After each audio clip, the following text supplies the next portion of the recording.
Dans la mode, comme en toute chose, le facie a la prétention de donner le ton au Maroc. De quelque endroit qu'elle arrive, de Lyon, de Manchester ou d'ailleurs, une soierie, une cotonnade, ne connaîtra la vogue à Marrakech, à Meknès ou à Rabat, que si d'abord elle a passé par la Caïsaria, où le facie lui a donné la marque du bon goût. Lui-même se tient au bord de son échoppe comme le modèle achevé de cette élégance parfaite qui fait sa renommée. Dans ces chapelles de la mode, vous avez sous les yeux la meilleure bourgeoisie de Fès.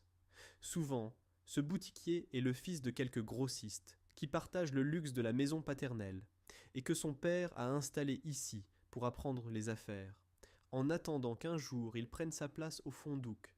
Souvent, il possède lui-même une grosse fortune, et n'est là, dans ce placard, que pour donner satisfaction au goût inné qu'il a d'acheter et de vendre, et aussi pour le plaisir de regarder passer toute la ville et la campagne.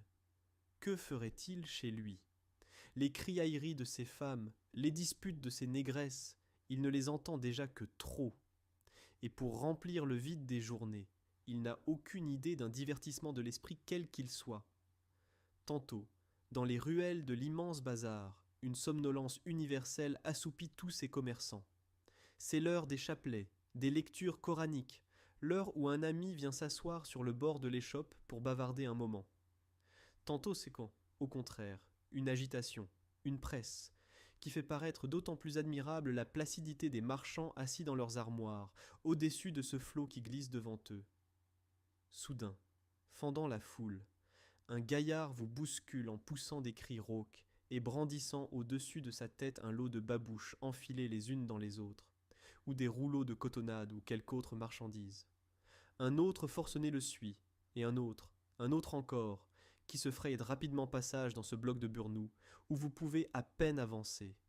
Ce sont les crieurs des grossistes qui passent, sur le front des boutiques, en annonçant leurs enchères.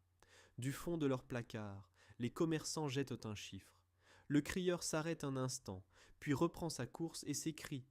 Et c'est ainsi qu'au jour le jour, les boutiquiers s'approvisionnent. Tout ce qui ne relève pas de la mode est tenu à l'écart de la Caïsaria, et se groupe par spécialité quelque part dans la Médina. Il n'y a guère que les meuniers, dont les moulins accompagnent le cours invisible de l'Oued, les propriétaires des fours où l'on porte cuire les pains pétris à la maison, les mégissiers, les tenanciers de fondouk, les restaurateurs, les cordonniers, les tisserands, les petits détaillants de beurre, d'huile, de légumes, de menthe pour le thé, de bougies et de fruits secs, qui ne sont pas réunis par profession mais dispersés çà et là.